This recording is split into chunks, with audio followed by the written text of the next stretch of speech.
জুলাই শহীদ স্মৃতি ফাউন্ডেশনের মতো প্রতিষ্ঠানে টর্চার সেল তুলে দইরা ঠিক আছে গুসা সাগর পিঞ্চ মানে দফা দফা মারছে, আমাকে অজ্ঞান করে ফেলাইছে মাইরা।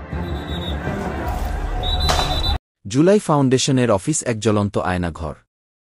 এখানে বিরোধী পক্ষকে ধরে বন্দী করে চালানো হয় নির্মম নির্যাতন।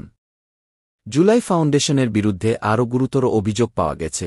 জুলাই আন্দোলনে শহীদের সংখ্যা বাড়ানোর জন্য অনেককেই ধরে এনে হত্যা করে লাশ গুম করে ফেলা হয়।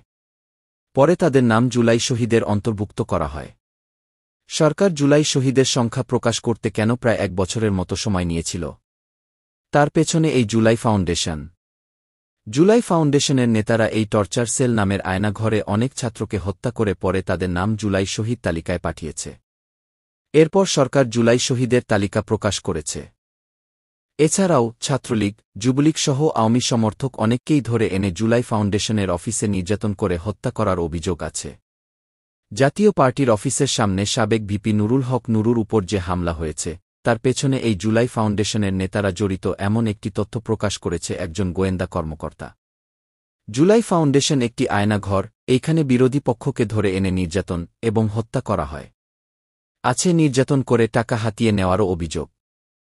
3টা রুম আছে, ওই রুমের ভিতরে কোনো অফিসের কোনো কার্যক্রম চলে না। ওইটা শুধু খালি ওইখানে নিয়ে টর্চার করার জন্য, মারধর করার জন্য ওই 3টা রুম ওরা রাখছে।